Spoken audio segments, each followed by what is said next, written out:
সবাইকে স্বাগতম আমার চ্যানেলের পক্ষ থেকে। আমার এলাকার রাস্তার খুবই বাজে একটা অবস্থা। সবাই কি জানেন, এখন বাজারে ৮০ থেকে ১০০ টাকার নিচে প্রায় সবজি পাওয়া অসম্ভব হয়ে গেছে। আজ সকালে আমি আমার এলাকার বাজারে গিয়ে দেখলাম বেশিরভাগ সবজির দামই সাধারণ মানুষের নাগালের বাইরে চলে গেছে।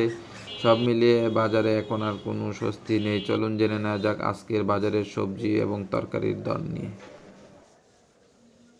পেঁপে কত? পেঁপে 60 পেঁপে 60। এই ওস্তা কত? ওস্তা 80 দিয়া ওস্তা করলা 80 80। ওরকমই। এই শশা কত? শশা 100 100। 100-র নিচে কোনো সবজি নাই। কাফুল কত? 100 ইয়া কত? এটা 60 60 টাকা। পেঁপে কি কই? লাউ লাউ লাউ।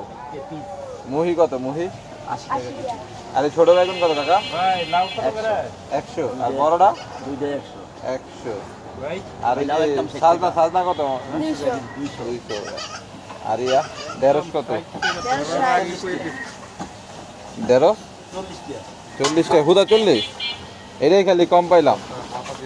আর ইয়া কত? ওটার বটবটি 80 বটবটি 80। টমেটো কত?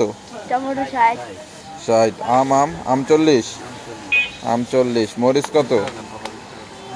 মরিচ 120 টাকা ঝিঙ্গা, ধুন্দল, চিচিঙ্গা এই তিনটি সবজি আপনারা ৬০ টাকা কেজি দরে বাজারে পেয়ে যাবেন। গাজর পেয়ে যাবেন আপনারা ৮০ টাকা দরে। কলা পেয়ে যাবেন আপনারা ৪০ টাকা হালি এবং ধনেপাতা এবং পাবেন আপনারা ১২০ টাকা কেজি।